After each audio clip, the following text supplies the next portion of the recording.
Hola chicos, mi nombre es José. Mi nombre es Lina. Ambos somos estudiantes de terapia ocupacional en la Universidad Central de Venezuela y el día de hoy, en la materia de Introducción a la Psiquiatría, le vamos a hablar sobre la salud mental de aquellos terapeutas ocupacionales y fisioterapeutas que trabajan con pacientes que sufren del síndrome de burnout. Esta condición es considerada como un riesgo laboral, incluso la Organización Mundial de la Salud la catalogó como tal, ya que esta afección va a implicar no solamente a la persona que lo padece, sino que también a la persona que el profesional va a tratar.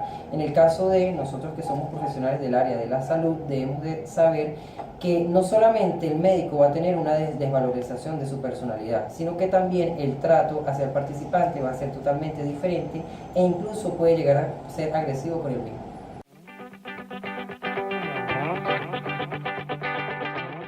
El síndrome de burnout suele aparecer muchas veces cuando fracasan los mecanismos compensatorios de adaptación ante situaciones laborales con un estrés sostenido. Es decir, cuando nosotros comúnmente estamos buscando cómo adaptarnos a un trabajo que en muchas ocasiones es incómodo o es el inadecuado para nosotros.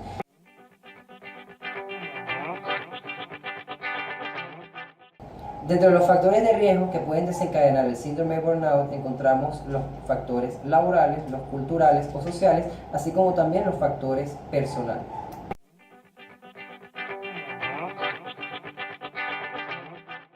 Los principales factores de riesgo para adquirir esta condición son los siguientes. Primero encontramos personas jóvenes, ya que normalmente sufren o tienen una autoestima muy baja.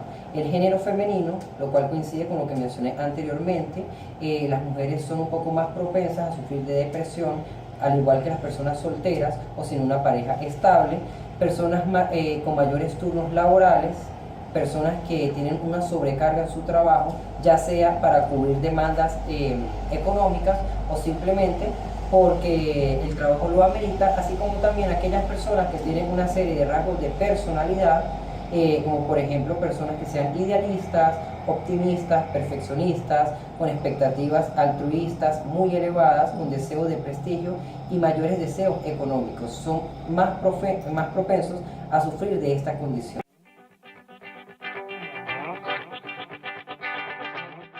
Como segundo punto tenemos los factores laborales. Entre los relacionados con la actividad laboral encontramos la presión de la actividad que demanda nuestra ocupación, el ámbito de trabajo, los vínculos con los superiores y los compañeros muchas veces pueden desencadenarnos lo que conocemos como estrés. Se puede dar también cuando las personas tienen horarios de trabajo mucho más amplios de lo normal, horarios de trabajo que son superiores a las 8 horas. Y cuando la calidad de este trabajo, que es demasiado, es perfeccionista, ya sea porque se nos aglutina el trabajo o simplemente porque la actividad es muy diversa. También el tipo de relaciones laborales con el jefe o compañero de trabajo puede ser un factor desencadenante del síndrome de burnout.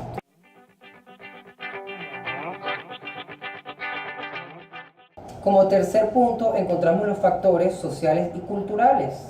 Entre ellos podemos hablar de aquellas personas que no han sido suficientemente entrenadas en habilidades de comunicación interpersonal.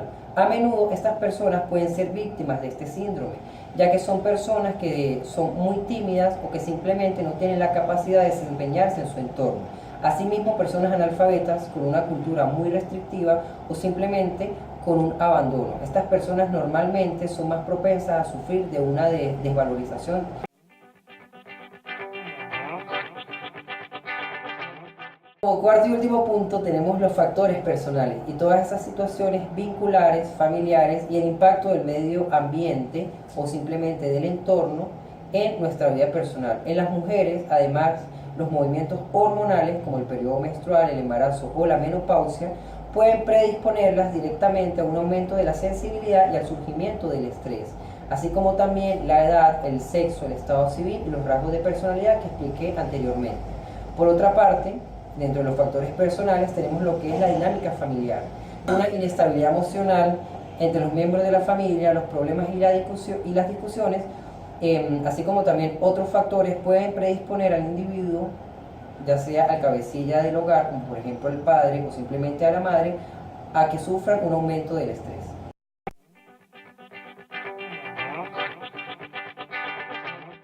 es cierto que los factores que mencioné anteriormente pueden predisponernos a sufrir del síndrome de burnout. Muchas veces mencioné la palabra estrés, pero es simplemente debemos de entender que el estrés en muchas ocasiones no es del todo malo, ya que este forma parte de nuestra vida cotidiana hasta un punto tal que puede considerarse como un malestar de nuestra civilización, afectando tanto la salud como también el bienestar personal, así como la satisfacción laboral y colectiva.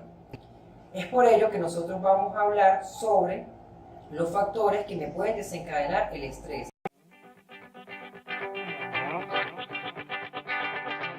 Hablamos de dos tipos de factores muy importantes.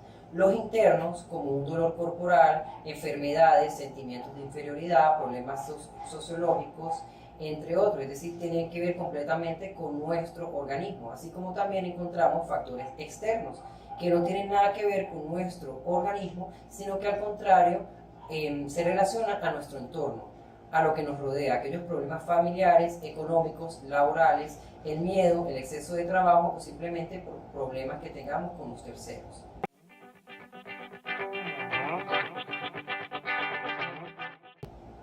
Estos factores me pueden desencadenar dos tipos de estrés, un estrés físico y un estrés mental. Dichos factores me van a ocasionar lo que conocemos como un estrés positivo y un estrés negativo. Por eso es que le digo que este no es del todo malo. Hablamos de un estrés negativo cuando es causado por todo lo mencionado anteriormente. E independientemente del factor que le produzca, que lo ocasione, esto me va a tener repercusiones negativas en nuestro ámbito laboral como terapeutas ocupacionales.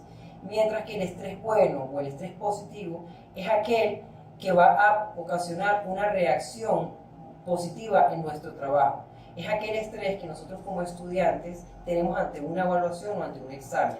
Es aquel que nos ayuda incluso a salir bien en nuestras evaluaciones porque nos ayuda a superarnos a sí mismos.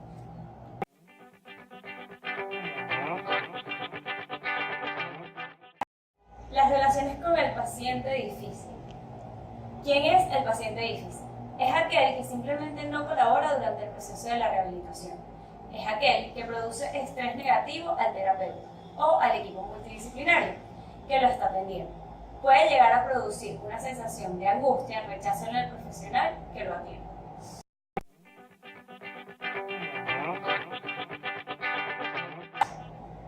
Los síntomas del burnout y signos: agotamiento físico y mental, ansiedad, nerviosismo, baja tolerancia a la frustración, agresividad, sentimiento de fracaso, impotencia, baja autoestima, dificultades para concentrarse, insomnio, dolores de cabeza, taquicardia e irritabilidad.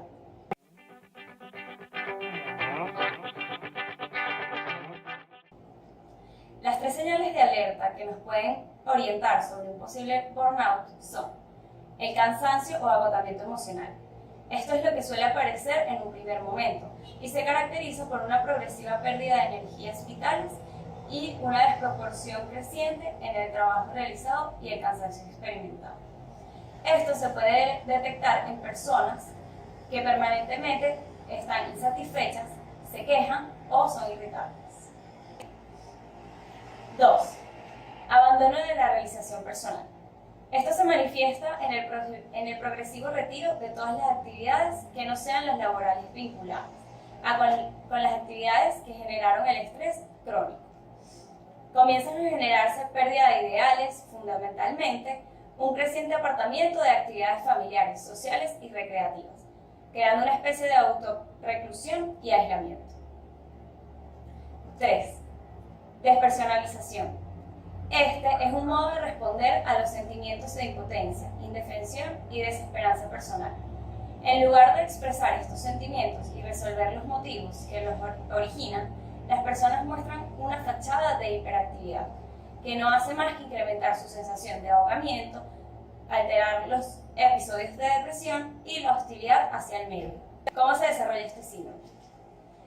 Consta de 4 etapas. La etapa 1 se percibe el desequilibrio entre la demanda laboral y la oferta de recursos humanos. En la etapa 2, el individuo realiza un sobreesfuerzo para cubrir y adaptarse a las demandas que son mayores cada vez. En la etapa 3 aparece el síndrome de burnout con los componentes descritos anteriormente. Y en la etapa 4 el individuo se deteriora física, emocional y psíquicamente. Se convierte más en un peligro que en una ayuda para la sociedad.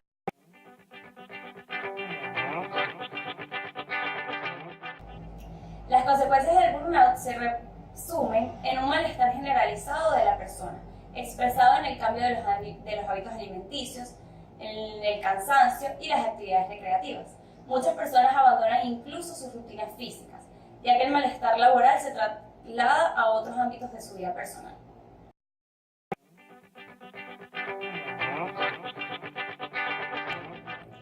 Uno, establece límites. No te sobreexijas al punto de llegar al agotamiento. Ten claro cuáles son tus límites de cuerpo y mente y no te excedas en el afán de cumplir con los plazos laborales. 2. Desconéctate. Para no sentir la sobrecarga laboral, es importante que sepas cuándo debes desconectarte del trabajo. Apaga tu computadora, celular y no revises tu email fuera del horario a menos que sea súper necesario. Cuida tu salud.